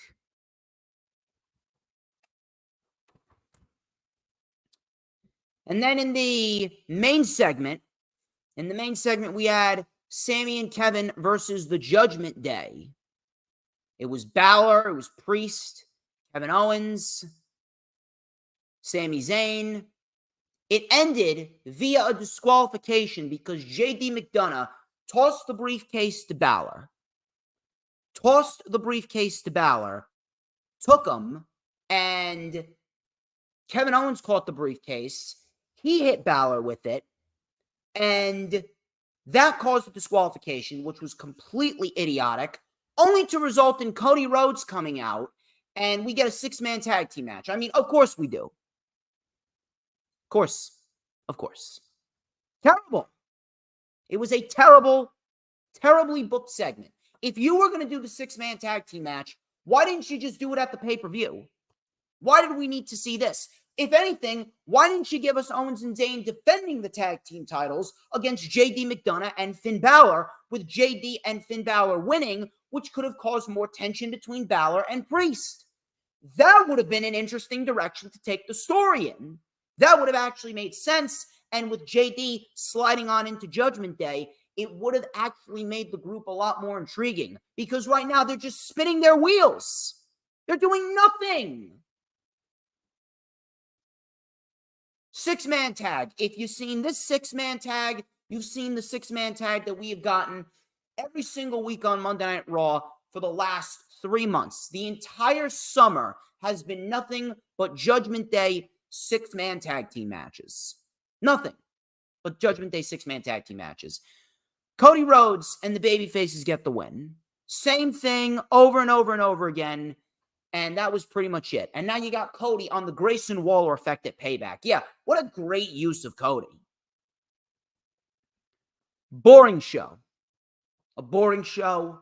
A skippable show outside of Chad Gable and Gunther. Gunther's actually becoming the best thing on Raw. Forget about the Judgment Day. Gunther's the best thing on Raw. Let me check the chat for a little bit, because we got some people rolling on into the chat. Mac the Giants fan with some comments. He says, their pay-per-views are usually pretty decent, but the lack of build-up for all of them is shameful. Yes, it is. Mac the Giants fan also says, already forgot about that whole segment. I'm assuming you're talking about the Becky Lynch and Trish Stratus segment. Sarah Hapka says the Judgment Day is boring now. I wouldn't necessarily say that they're boring, but I honestly don't blame you. I really don't blame you, because they're coming out every single week and they're not doing anything intriguing. The biggest thing that Judgment Day did, the only 2 intriguing things that Judgment Day did all summer was Priest winning Money in the Bank and Finn Balor put on that great match at SummerSlam with Seth Rollins. Rhea Ripley isn't even doing anything. The only reason why Rhea Ripley is still as good as she is because she's Rhea Ripley. Her title reign, outside of that great match with Natalya, outside of that one match with Natalya on the Raw after Money in the Bank, her title reign has been a complete flop. And that just goes to show you that WWE does not know how to book women's wrestling. They do not know how to build up new stars. They do not know how to book their champions when they're not named Roman Reigns. Although Seth Rollins has had a very good title reign thus far, and I'm sure that the match with Nakamura is going to be very good. But at the end of the day, Seth Rollins and Rhea Ripley and Sami Zayn and Kevin Owens and Rey Mysterio, they don't know how to book their champions. Outside of Gunther, no other champion minus Roman is being booked correctly. None. Let's talk about AEW Dynamite Fyter Fest. This was the go-home show for Dynamite and AEW All In, and we got ourselves a great show. Easily the best show of the week up until this point. We'll see what Collision brings to us, but Dynamite Fyter Fest. Really, really, really good stuff. Great wrestling across the board. A couple of surprises. A couple of really, really, really good promos and sit-down segments. We had what was supposed to be a 6-man tag team match. It was supposed to be Kenny Omega and the Young Bucks versus Juice Robinson and the Guns. This match never got started because Juice Robinson knocked out Rick Knox with a punch. He knocked out Rick Knox, and it was just an all-out melee with Jay White coming out, getting involved with Omega, and then FTR came out, and then Takeshita came out. It was just a complete brawl. It was probably one of the hottest starts to Dynamite all year. Just an absolute brawl, an absolute melee, chaotic. It was absolutely chaotic. Now, normally, in scenarios like this, where they would book something and then they would switch it out with something else, normally I would just rip this apart. But I'm not going to do that because realistically, this was probably the best thing that they could have done because neither one of these factions should be taking a loss. It doesn't make sense for any one of these factions to be taking a loss heading into All In and All Out weekend. So the fact that this match never happened and we got a brawl instead, this was probably the best usage of all of these individuals, and it made things a lot easier without having to give any of these individuals a loss. So I don't mind that this happened whatsoever. And on top of that, one of the best things that I love about this is the fact that Bullet Club Gold, hired as assassins by Don Callis, the best thing about this is after Kenny Omega gets done with Konosuke Takeshita, Kenny Omega has a feud waiting for him right after. It's Jay White. And that right there, that's going to be one hell of a program. Renee Paquette. She talked about AEW All In with Maxwell Jacob Friedman. MJF was actually very supportive of those who paved the way, including guys like Hulk Hogan, The Undertaker, Stone Cold, The Rock. They went through MJF's history with Adam Cole, dating back to their 30-minute draw at the beginning of the summer. He called Adam Cole his brother, and he says that he is your scumbag at the end of the day. This was actually a very, very good interview, and it really makes me wonder if we will be getting an Adam Cole heel turn tomorrow at All In. Really makes me wonder if the Kingdom and Roderick Strong are really going to align with MJF, and will MJF have to recruit FTR and Wardlow from the Pinnacle to go up against Adam Cole and his faction? That would actually be pretty damn good. That would actually be very intriguing. That would actually add another layer onto this already developing story between Adam Cole and MJF. So if that's the case, I'm all for it. Jon Moxley and Rey Fenix. I mean, what can be said?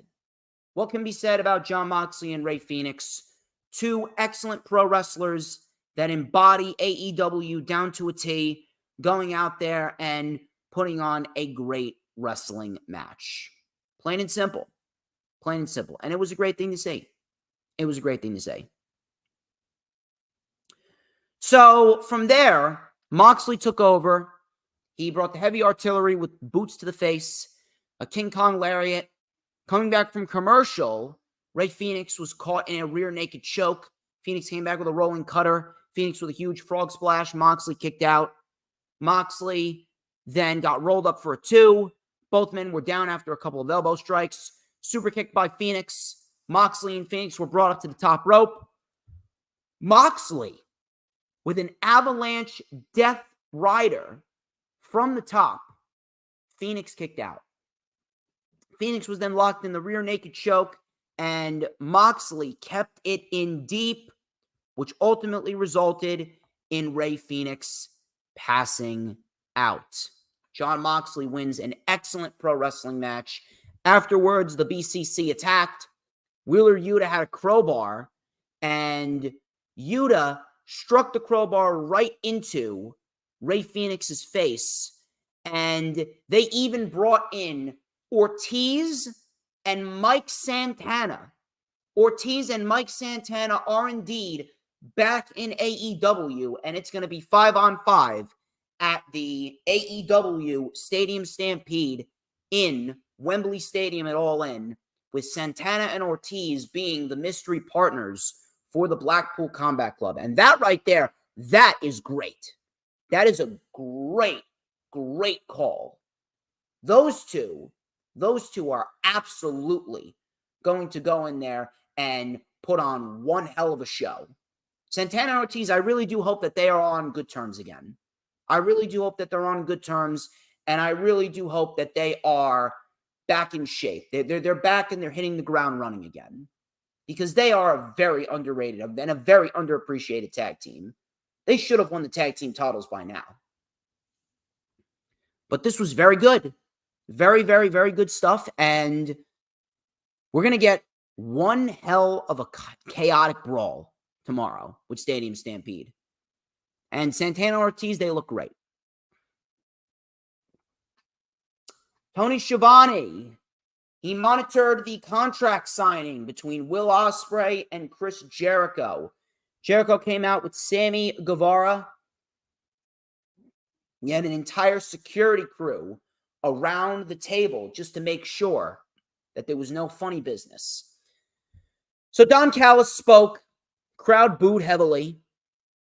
Don Callis then said that Jericho's head will be gifted on a platter to himself via Will Ospreay at Wembley. Callis then gave the mic to Ospreay, and Ospreay hyped up Wembley. He said that this match will change his life. He said that he has a 4-year-old stepson, and he wants to put money in his pockets. He says that his contract is up for New Japan Pro Wrestling in 6 months. Ooh, looks like we could be seeing Will Ospreay in AEW sooner rather than later.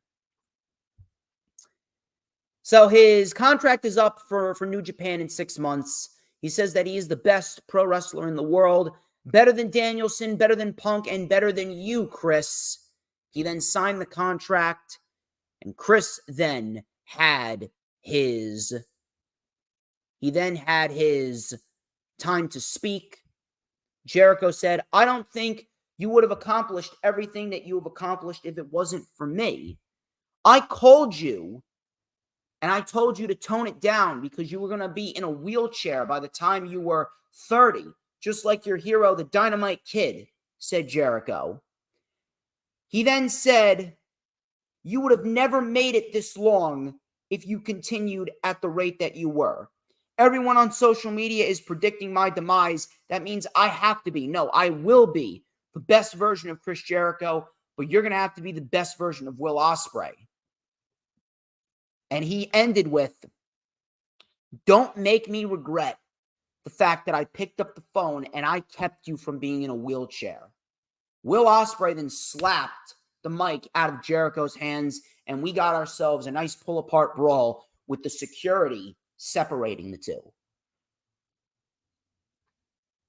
Listen, was it my first choice? No. I'm not going to sit here and tell you that this was my first choice. I'm not going to sit here and tell you that this is exactly what I would have done. No. I would have personally done Jericho versus Sammy. I would have had Jericho join the Don Callis family, and we would have gone Jericho versus Sammy. Will Ospreay, I would have had him fight Hangman Page. However, I cannot sit here and tell you that I was not sold. They sold the entire match perfectly. They sold me. 1 week, it sold me. And in the end, this could very well be one of the sleeper matches of the night.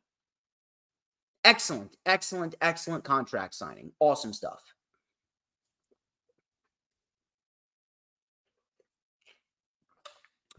Renee Paquette, she sat down with Adam Cole, and this was actually pretty telling. So Renee pretty much asked the same question regarding MJF and Adam Cole's relationship. She asked the same question that she asked to MJF. Adam Cole then got pissed off. Adam Cole got pissed off, and he actually lost his cool on Renee Young and walked out on the interview. That was very telling right there. Could we very well see Adam Cole turn on MJF and align himself with the Kingdom and Roderick Strong? I don't know about you, but that right there is a very, very, very real possibility. Roderick Strong even said in an interview with the Kingdom, he said, after Sunday, when that bell rings, we're going to see who the real MJF is and who the real Adam Cole is. Now, that right there is going to be very telling. I'm very intrigued to see what type of role Strong in the Kingdom will play in this match. It's going to be interesting. Swerve Strickland and AR Fox, they took on Nick Wayne and Darby Allin. This was a Texas Tornado match, and this was crazy stuff right out of the gate. Nick Wayne doing Wayne's World on the floor. We had a coffin drop as well by Darby to the floor. Swerve Strickland regained control. Swerve Strickland then stomped Darby on the apron, or off the apron, while Darby was onto a chair. Beautiful spot. We had a beautiful springing brainbuster by AR Fox on Nick Wayne for a 2. Wayne then just kept on kicking out. He would not stay down.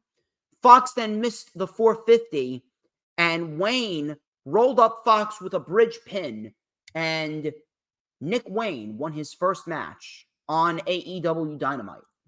He pinned AR Fox, and him and Darby left victorious. Swerve then took the mic and he laughed and he said, "This is so disappointing, and I mean you, AR Fox." He then reprimanded Fox and asked why he's such a loser. This was all a test, but if you couldn't beat an 18-year-old child, how can I trust you in front of 80,000 people? Prince Nana said that, AR Fox, you are fired. Brian Cage then came out of nowhere and attacked AR Fox. Sting and Darby then came out to help Fox, and Darby ended up reconciling with AR Fox. He reconciled with the man that helped him become a wrestler. Darby then asked, well, if it's not Fox, then who you got? And out came Christian Cage and Luchasaurus. Christian said, you didn't introduce me to your friend. I knew exactly what was going to happen. You didn't introduce me to your friend, Nick Wayne. Yeah, I understand, Nick Wayne, that you were a second-generation superstar. I understand that you have a father, and your father is dead. I mean, Christian Cage, what a piece of garbage. I love it. I love it. He goes, I don't know a lot about your father, Buddy Wayne, but seeing that I don't know a lot about him, he must not have been that good, so you don't have a lot to live up to. And then, my favorite line of all of this, he goes, if I were you, Nick Wayne, I would stay clear of Wembley so you don't have to watch a coffin close on another member of the people that you love so much. I would not want you to watch me close the coffin door on Darby. I mean, how can you not love Christian? How can you not love Christian Cage's heel work? It's brilliant. It's brilliant. He doesn't care. Man, I love Christian. Now, I understand that AR Fox was not the biggest guy to put in that scenario, but I will say this.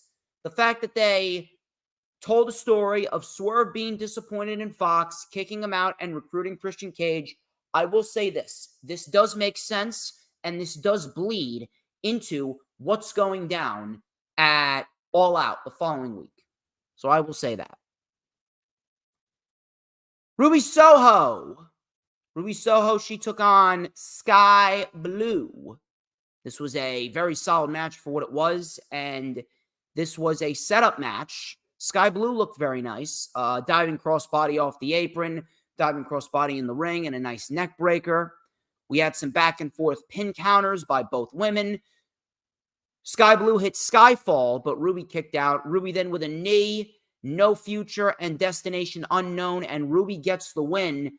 And she actually called out Chris Statlander for the TBS Championship after it was all said and done. So it looks like that could be a match that we could be looking at All Out. It's going to be Chris Statlander and Ruby Soho for the TBS Championship. I like that. I like that. And if you guys remember in the past, Ruby Soho and Chris Statlander, Ruby Soho's best matches were with Chris Statlander. Ruby Soho's best matches had Chris Statlander. And if we're going to get what we got in the past with these two, this is going to be one hell of a program. I'm very much looking forward to this. And Ruby Soho and Chris Statlander, they're going to put on a damn good match if this is booked for All Out. So, for All Out, if we got Luchasaurus Darby Allin, Miro Powerhouse Hobbs, if we get Omega Takeshita booked, we get Soho and Statlander booked, and then a potential match with Will Ospreay and Sammy Guevara if they want to go that route, that is one hell of a card thus far. If anything, you could say that All Out actually looks better than All In. The Acclaimed. They called out the House of Black, and they wanted to fight. The lights go out, and the House of Black surrounded the ring. Brody King had the chain in hand, and all of a sudden, the Acclaim's theme music hit, and Billy Gunn, Daddy Ass, came out. House of Black then walked away. Billy Gunn then took the mic, and he said, after everything, I was okay with calling it a career. I was okay with leaving my boots in the middle of the ring and that being the end. But you took my boots and you destroyed them. I am a Hall of Famer and you pissed all over it. One more time, all or nothing. I take everything from you. The House of Black versus the Acclaimed. And, well, there was a guy that you're going to wish never showed face. That fun-loving daddy ass is gone, and you're going to wish you never saw a certain badass that is coming to London. Badass Billy Gunn. Badass Billy Gunn, man, became the most over thing on the show. Great thing to see. Great thing to see. And I am very much looking forward to it. I think that that's going to be a great moment when Billy Gunn and the Acclaimed take the Trios Championships. And who would have thought that Billy Gunn would have been one of the most over acts in the entire industry in 2023? Who would have thought? Awesome promo, and I'm very much looking forward to what we have going on at All In. Aussie Open versus the Hardys. Ring of Honor World Tag Team Championships. This went way too quick. Not a terrible match, but not long enough for me to care. Not long enough for anyone to really care, and it felt very, very rushed because they had to save room in the end for MJF and Adam Cole. If anything, if you wanted to extend the time, why didn't you just extend the time to 10:15? Would that really have made that much of a difference on TNT or TBS? TBS and TNT, they barely produce anything new nowadays. I think TBS just produces a spin-off of the Big Bang Theory called Young Sheldon or something like that. How many new series are on TNT? It feels like it's just movies on TNT that they replay. Could have used more time. But the Hardys came in with a couple of poetry and motions. The brawl then spilled to the floor. We had a tag to Matt Hardy. He hit a double whisper in the wind, did Jeff Hardy. Jeff Hardy hit a double whisper in the wind. Matt Hardy came in with a DDT on Davis and a side effect on Fletcher for a 2. Twist of Fate was blocked. We had a tag to Jeff Hardy. Matt Hardy delivered a superplex. Jeff Hardy with a splash from the middle rope. Nice combo right there. That got a 2 count. Fletcher then powerbombed Matt Hardy. And then we had an assisted cutter on Jeff Hardy by Aussie Open. And they retained the titles in a match that could have been great if they would have given them more time. Afterwards, we had Davis and Fletcher calling out MJF and Adam Cole, saying that there will be no double clothesline and no kangaroo kick. We had MJF and Adam Cole coming down to the ring. We get a big brawl. We had a double clothesline attempt, but Davis got out of dodge. MJF then held Kyle Fletcher up. MJF held him up. Cole went for the super kick. Fletcher moved. MJF caught the kick. He caught the kick, put his foot down, and held up the title right in front of Adam Cole's face. MJF then contemplated hitting Adam Cole with the Dynamite Diamond Ring. He thought better of it and just ultimately hugged it out with Adam Cole. And that was the way that Dynamite went off the air. It's going to be interesting tomorrow. It's going to be very, very, very intriguing tomorrow to see what exactly they are going to do with MJF and Adam Cole. Feels very, very, very unpredictable. And that is a great thing. The more unpredictable it is, the better. So that was Dynamite. And we then went into SmackDown. I already said that the tribute for Terry Funk and Bray Wyatt, that was a beautiful thing. Let's talk about Rampage Fighter Fest. Rampage Fighter Fest, they had a decent little show on TNT.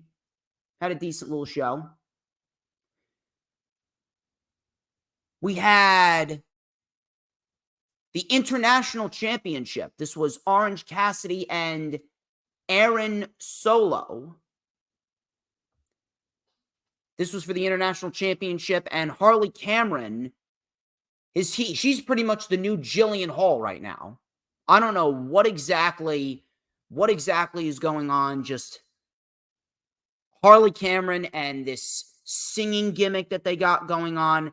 Absolutely horrendous in every sense of the word. I really, really, really wish that they would not go this far. Even though it's on Rampage and Rampage is their weakest show, I would like all AEW shows to have a certain sense of quality. I really, really would. It is very, very frustrating. It's very, very frustrating to see something like this. And I know that a show could be better, and it's being tarnished by a terrible gimmick. Jillian Hall was not entertaining, and this is not entertaining either. Harley Cameron, I will say, is actually a better singer than Jillian Hall. She can actually hold a note. So Orange Cassidy came in with a tope suicida on Aaron Solo. Solo came back with a modified exploder. Cassidy then mounted a comeback, diving crossbody, and a stun dog millionaire. We had a satellite DDT by Orange Cassidy for a 2. All of a sudden, Harley Cameron started singing to distract Cassidy, and Cassidy, like an idiot, was distracted. Orange Cassidy ended up eating a tornado kick, and then he ate a shoulder breaker, if you will, dropped right on the shoulder by Aaron Solo. That got a 2. Aaron Solo rolled through with a diving double foot stomp. Cassidy still kicked out. The referee caught Harley Cameron with her shoe off, getting ready to hit Orange Cassidy with it. Solo then hit Orange Cassidy with Harley Cameron's shoe, and Cassidy kicked out right at the last minute. Afterwards, Orange Cassidy hit the Orange Punch and delivered the Beach Break, and he beat Aaron Solo 1-2-3. Minus Harley Cameron's terrible singing. This was a very solid match to open the show, and probably Aaron Solo's best match in AEW, period. He actually did very, very well here, so I got to give him props. QT Marshall, he actually had a great sit-down interview with Jim Ross, and he became the new AAA Latin American champion over the weekend, a couple weeks ago, actually. I believe it was 2 weeks ago, and he became the new AAA Latin American champion. So he was talking about how he doesn't have an action figure. He's not on the promotional posters, but he's going to come here, and he was taught to always do the work and to always make the best of what you got. I don't know what it was, but this actually came off very well. Now, granted, QT Marshall's not anything special. I'm not going to sit here and tell you that, oh, yeah, I want to see QT Marshall on my television more. I don't. He's a bum. He's a jobber. But this was a very good interview. And not only that, he put on a very good match with Gravity. That was probably the best match of the night. Him and Gravity. So Gravity, who is the younger brother of Bandito, he delivered a big tope onto QT Marshall. QT then with a right hand, Hurricane Rana to the floor. QT then caught a Hurricane Rana and powerbombed Gravity on the apron. Coming back from commercial, Gravity then with a Canadian Destroyer, and that got a 2. QT with a backbreaker, flatliner combination, a little bit of a lethal combination, if you will. We had a super kick by Gravity, a second and a third. He then delivered the 21-plex, similar to his brother Bandito. That got a 2. Marshall was then up on the top buckle. Gravity then with a chest chop and an uppercut. And Gravity delivers a very nice avalanche Samoan drop onto QT Marshall. That got a 2 count. Marshall with a beautiful pop-up cutter. A very nice pop-up cutter. And a suplex powerbomb, and QT Marshall wins what was the best match of the night on AEW Rampage. Very good stuff. And that was pretty much that. That was that. Yeah, Dylan, QT Marshall is he's not a bad wrestler. He does. He just has the charisma of a gnat. Luchasaurus, he took on Ren Jones. The fans were actually chanting, "Where's your title?" And if anything, I actually do believe that that is going to be the straw that breaks the camel's back. And that could very well cause Luchasaurus to turn on Christian Cage. It's going to be intriguing. It's going to be intriguing for sure. And I'm very much looking forward to seeing what Luchasaurus and Christian Cage do going into All Out. And I do hope that they keep the TNT title on Luchasaurus, because whatever Christian Cage and Luchasaurus are doing, it's a great thing. And that will result in Luchasaurus turning on Christian Cage. Hell, we could very well see Luchasaurus and Jack Perry reunite. Luchasaurus and Jack Perry reunite. And we could see Edge slide in. And it's going to be Edge and Christian versus Jurassic Express, probably at Full Gear. Why not? And then in the main event, the women with the agenda from Tony Khan again. He's trying to keep all of the marks that were really getting behind Lufisto's comments happy here. Women's match, decent little tag team match right here. The heels were in control. Statlander actually came out to take out Ruby Soho, so it looks like that is your match for AEW All Out in Chicago, which I have no issue with whatsoever. Coming back from commercial, Britt Baker was isolated. We had a tag to Sheeta. She lit up Toni Storm with a high knee. Sheeta then with a suplex to Saraya onto Toni for a 2. They traded strikes back and forth. We had an enziguri by Sheeta. German suplex by Storm on Britt Baker. Hip attack on Britt Baker. Assisted powerbomb. Sheeta broke it up. All 4 women were down. We had double strikes by Britt and Sheeta. A Falcon Arrow and a rolling swinging neck breaker, but Toni saved it.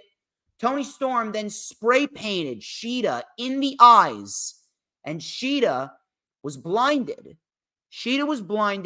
We had Britt Baker taking out Toni, and Sheeta inadvertently punched Britt Baker, not knowing it was Britt, and it resulted in Saraya coming out of nowhere, and Saraya hits the nightcap on Britt Baker to win the match 1-2-3. And afterwards, Toni Storm and Saraya, they held the championship, and they kind of had a little tug of war over it going into the Fatal 4-Way match on Sunday. Now, it does bode well for Shida. I actually like to hope that Shida will retain the championship. She should retain the championship.